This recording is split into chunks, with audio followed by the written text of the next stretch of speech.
Carlos Santana, Rich Hill, G-Man Choi, and Austin Hedges are out. Prospects and first base depth are in. The Pittsburgh Pirates trade deadline is done, and we're going to talk about it live here on Locked On Pirates. You are Locked On Pirates, your daily Pittsburgh Pirates podcast. Part of the Locked On Podcast Network, your team every day.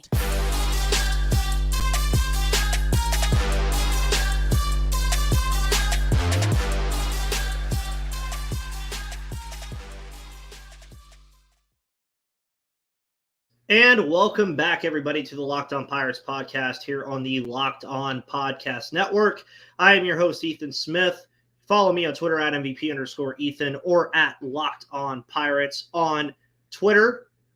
And, of course, checking in. Was hoping you'd go live today. Well, we are live, folks. We are live here on the Locked On Podcast Network as the Pittsburgh Pirates, with 18 minutes remaining at the time of recording this live video for the trade deadline, have probably done just about everything that they were going to do.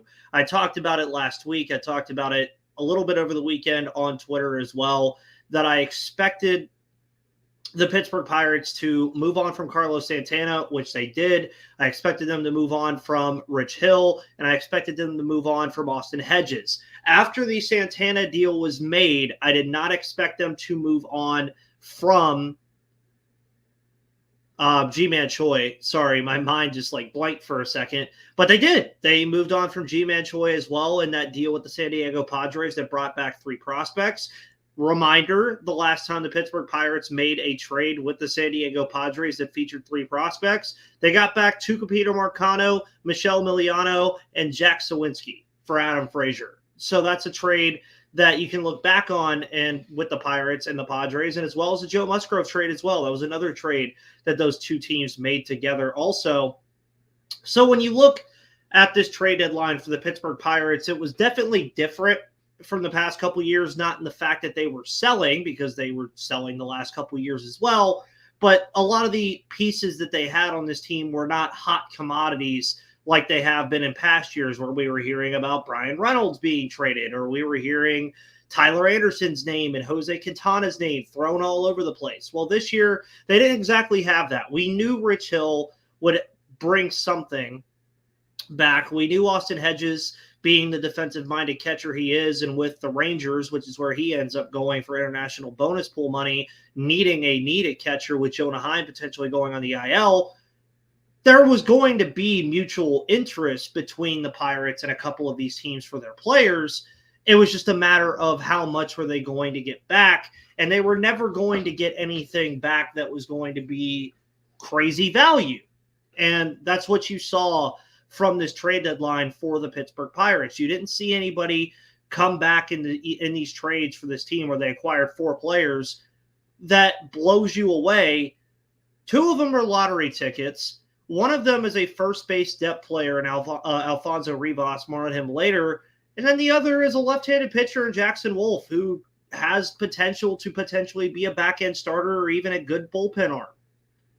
So the Pirates did everything they were supposed to do here. They did exactly what they probably strategized. They traded who they wanted to trade. You obviously heard the Mitch Keller and the David Bednar rumors floating around. Obviously, you probably could get a major haul back for those guys, but I would assume the asking price from Ben Cherington was probably very high for those guys, and that's why they are more than likely staying. Obviously, there's still 15 more minutes left, so you never know what can happen. But as we're live here, and just assuming that those guys are not going to be traded, that's what you expect, and this is what happened. And the 2 international signings were the most interesting returns by far. Yes, I would say so, just because there's a lot of upside there for those guys. There's also the chance that they don't work out at all. That just happens in these kinds of deals. But when you look at those 2 guys, and Johnny Severino, and pardon me if I pronounce his name wrong, Estar Sorio, I believe is how you pronounce his last name. When you look at those guys, you get a 17-year-old and an 18-year-old who are only going to get better. They're only going to get coached up to a higher degree. That's all you really want for guys like this right now. Then you get a guy, like I said, in Jackson Wolfe and the other one in Alfonso Rivas. And those are guys that you can expect to make an impact on this team sooner rather than later. But let's go down the list of these players and some interesting stuff from each of them. We got 4 players in return for 4 players out. So 4 players out, 4 players in here for the Pittsburgh Pirates today on August 1st. Of course, Johnny Severino was traded for Carlos Santana in the Milwaukee Brewers trade. We talked about that a little bit. We'll talk about it again for the sake of anybody who may have missed that episode in that short recap that we had. Of course, Severino, 6'1", 185, 18 years old.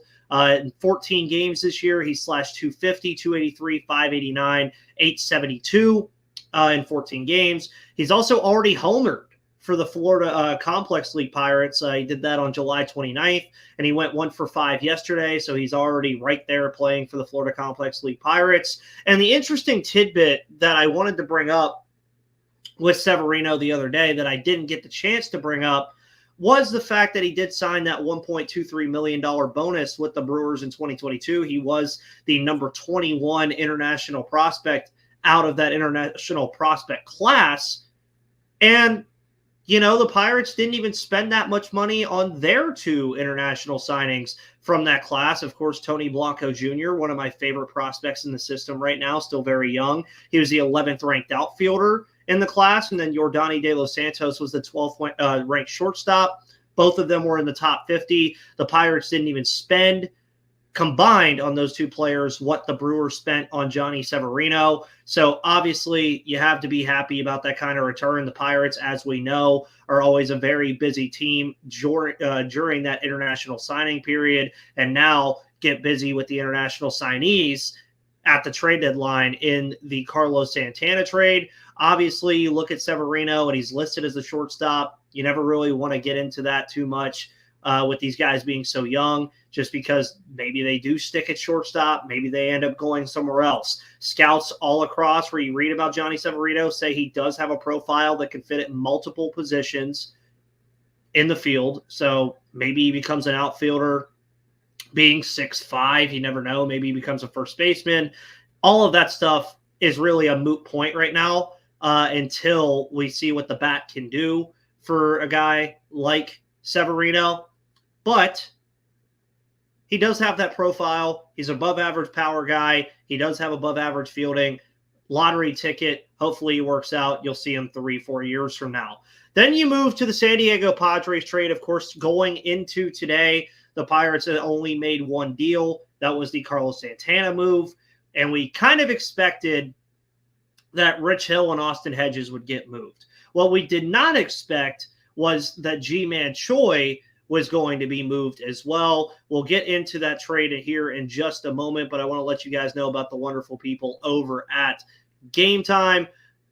Buying tickets to your favorite events shouldn't be stressful. Game Time is the fast and easy way to buy tickets for all your sports, music, comedy, and theater near you. With killer deals on last-minute tickets and their best price guarantee, you can stop stressing over the tickets and start getting hyped for the fun you'll have. Forget planning months in advance. Game Time has deals on tickets right up to the day of the event. So if you want to go see the Pirates for the final 2 months of the year, use Game Time because you can get exclusive flash deals on tickets for football, basketball, baseball, concerts, comedy, theater, and more. And the Game Time guarantee means you'll always get the best price if you find tickets in the same section and row for less. Game Time will credit you 110% of the difference. And tickets are always sent directly to your phone, so you never have to dig through your email. Use the code LOCKEDONMLB when you download the Game Time app for $20 off your first purchase. Terms apply. Download Game Time today and use code LOCKEDONMLB for $20 off. Last minute tickets, lowest price, guaranteed. So, as we continue with this trade deadline recap and analysis, we talked a little bit about the Johnny Severino trade and kind of just a broad recap of everything.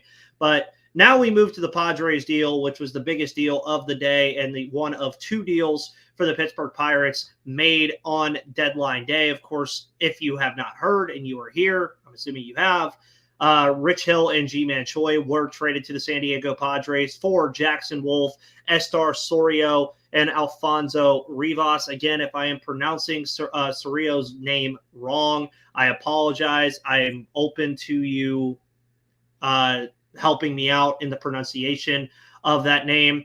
As some other deadline deals are coming in here 9 minutes before the deadline as we're recording, Jack Flaherty is a Baltimore Oriole. I believe Tommy Pham was, let me see here real quick before we get into all this.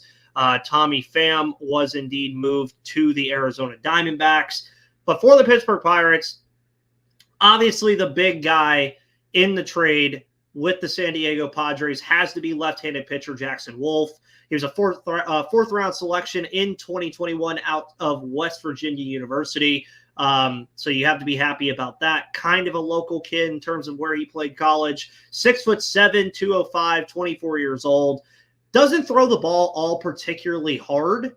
I believe his fastball tops out at 92, but he sits in that 88 to 90 range. So jokingly, almost a younger prototype of Rich Hill, who now will be playing for his 13th different Major League Baseball organization, and has said to reporters that he plans on playing next season as well, be it with the Padres or somewhere else. And via MLB Pipeline, Jackson Wolfe, of course, is the number 16 prospect from San Diego via MLB Pipeline. I have seen some of you guys mention to me that he is higher up on Fangraphs. He's higher up in other metrics as well. In 2023, though, Jackson Wolfe has done some pretty good things. 18 starts, 88 1/3 innings pitched, a 4.08 ERA, 105 strikeouts over those 88 1/3 innings, and 22 walks. Of course, again, I mentioned the fastball tops out at about 92 miles per hour. His sweeping slider and vertical curveball are above average at a 55 grade on MLB Pipeline. So you like to hear that he already has 2 secondary pitches that are above average. And apparently, things that I've read about Jackson Wolfe throughout the day, he has added weight over his time in the minor leagues, and he's trying to get an uptick in velocity, reportedly up to 94, just to make it a little bit better to play with that sweeping slider and vertical curveball. There are other things he needs to work on. I believe his control on MLB Pipeline is a 45. So he is a project kind of, but he is 24 years old, still has plenty of time to grow as a starting pitcher in this league. And if he ends up working out as a back-end rotation starter for you, especially as a lefty, that means a lot. Okay, I just saw a Jason Mackey tweet, and I was like, wait a second trade. Anyways, but if Jackson Wolfe can turn into a back end of the rotation guy, especially as a lefty, you won't see these deals anymore like we saw with Rich Hill, like we saw with Jose Quintana and Tyler Anderson, because they also have Anthony Solometo, who's going to be ready by the end of 2024, at least early 2025. Obviously, I think the idea of picking up a lefty in free agency this year is still in the cards in the winter, but you want to get to the point where you don't have to do that anymore. Or if you are doing it, you're adding a top arm, like, for example, Julio Urias. But again, lots of money there. Also, for Jackson Wolfe, he has actually appeared in a major league game this year. He appeared in one game for the Padres this season, going 5 innings while giving up 6 hits with only 1 strikeout and 1 walk. So he does have experience at the major league level, but has been a longtime minor leaguer for the duration of his professional career. Of course, the Pirates also get another lottery ticket prospect in Estar Sorio. Again, apologies if I am mispronouncing his name. I really am sorry. Just a different name that I haven't heard before. Sorio, though, 6'5", 180, 17 years of age. He is a switch-hitting outfielder, a lot like Severino, who also has switch-hitting ability and is reportedly really good on both sides. He was outranked in the Padres' top 30, but he did rank in other rankings pretty highly. I saw as high as 12, I believe. He has a plus power and is a plus runner. That's the kind of things that I like to hear from an outfielder. I love switch-hitting outfielders who have plus power and are plus runners and can be dangerous on the base pass and also be dangerous from both sides of the plate, especially in the power department. Interestingly enough, he did have a 103 WRC plus at the Dominican Summer League last year. He was one of the younger players at the Dominican Summer League last year, obviously only being 17. That means last year he would have been 16 at the DSL, so that's really nice to see. And, of course, in 35 games at the ACL, the Arizona Complex League, he's slashing 216, 306, 345 with 4 home runs, 7 stolen bases, and a 30% strikeout rate. You don't really like that too much, but again, let's keep in mind this kid is 17 years old. he's still going to be pretty far away. He had a 742 OPS in 47 games in 2022. So you're not really going to look too far into the future here, or too close into the future. Sorry, my apologies, on what Severino is going to turn into. He's a lottery ticket, just like Johnny Severino. He's a guy that the Pirates are going to groom through their farm system, coach up, get him to Greensboro at some point and bring up that confidence. We're going to talk about that tomorrow with Termar Johnson getting the call up from Bradenton to Greensboro and why we need to temper expectations on a statistical note with what he can do in Greensboro. But for guys like Severino and Severino, I mean, they're lottery tickets, and 3 years down the line, we'll look and see what happens.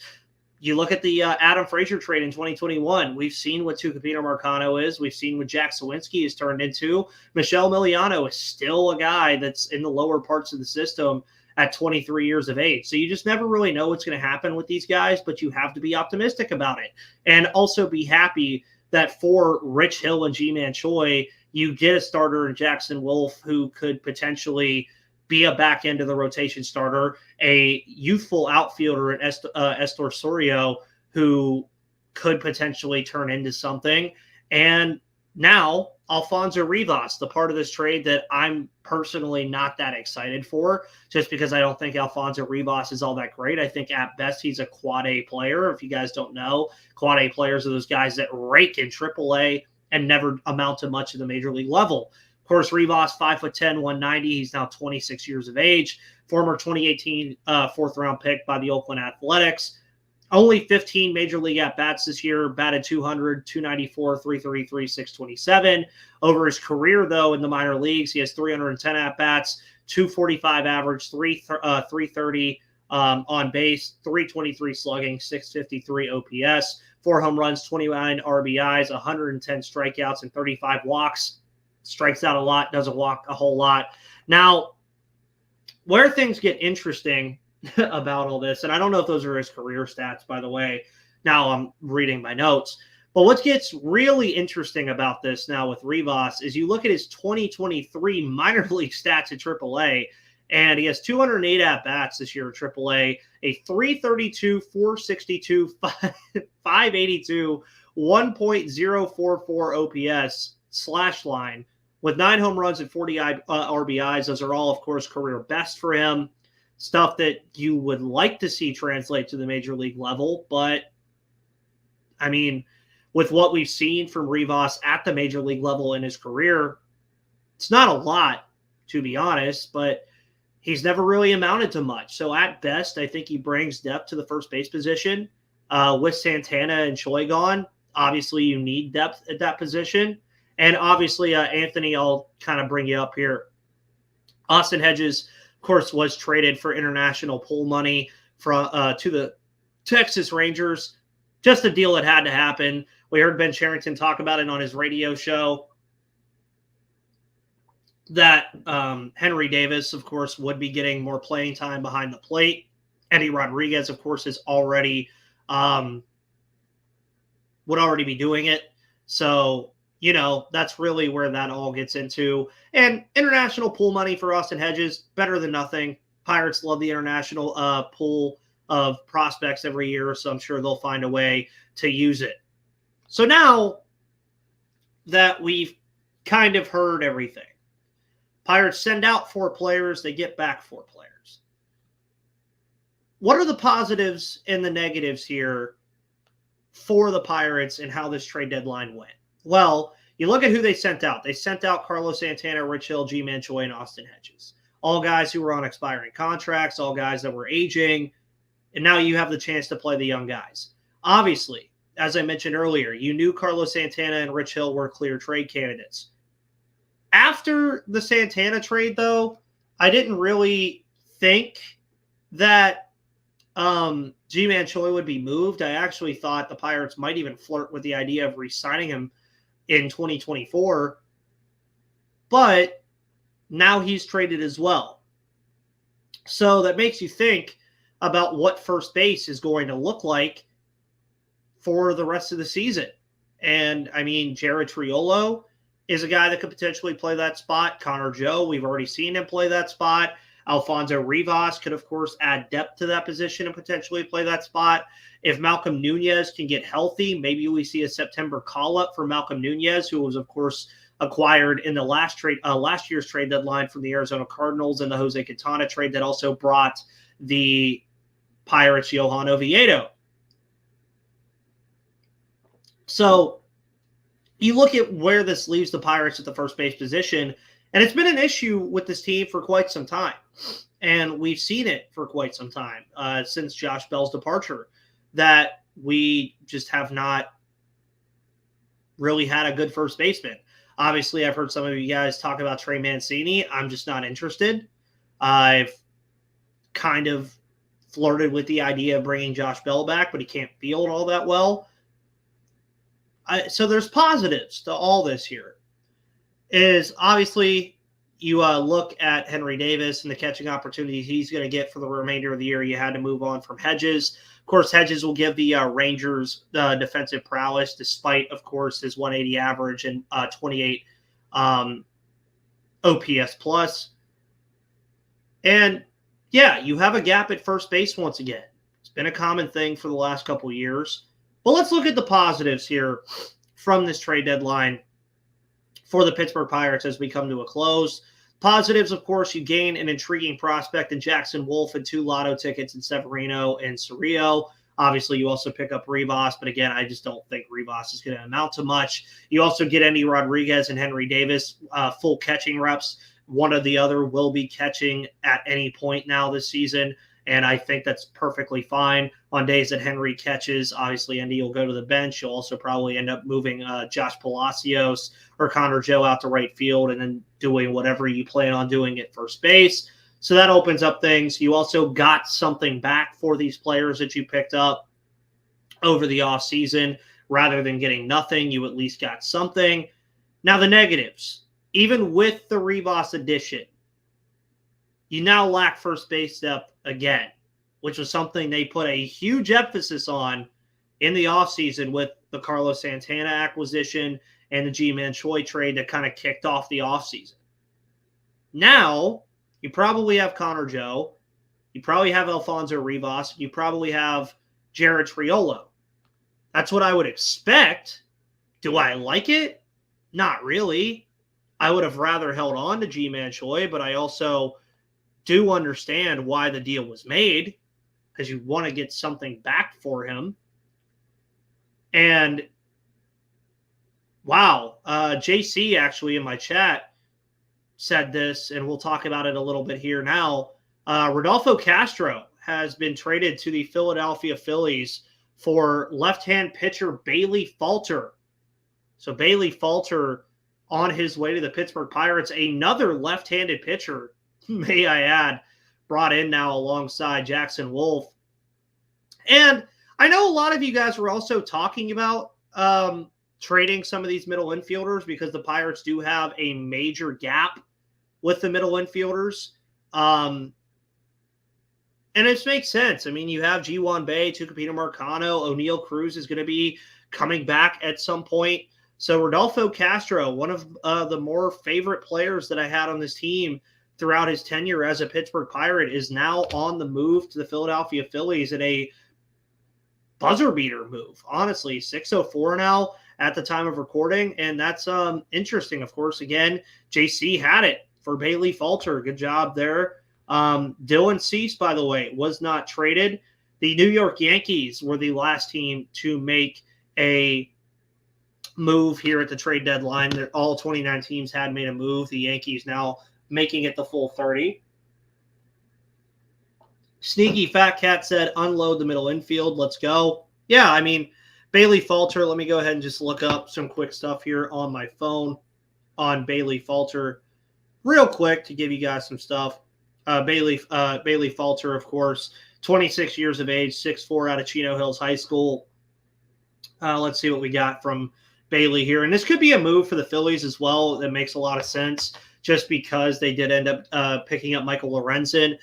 Falter has not won a game this year for the Philadelphia Phillies in 8 appearances. He has 40 1/3 innings pitched, a 1.44 whip with 28 strikeouts. Yeah, I mean, he has experience at the major league level. His best year, of course, came last year for Falter. He was 6-4 with a 3.86 ERA and 16 starts, 84 innings pitched. Had a pretty good whip at 1.21. And he's always struggled with opponents' batting average. He has a 301 opposing batting average this year with 263 last year. Definitely did much better with the strikeout totals last year. It's the walks, 74 strikeouts to 17 walks in 2022. 28 strikeouts to 8 walks this year. Has already given up 7 home runs in 2023. Didn't even give up that many in 2021 in less innings. So that's kind of one of those things that you want to look at. But yeah, I mean, this is kind of the guy that you look at for the Pittsburgh Pirates that is going to be an innings eater for you. You still wanted a left-handed pitcher. You wanted somebody that was going to be able to come in after the Rich Hill trade and help your rotation out, because that was a question as well.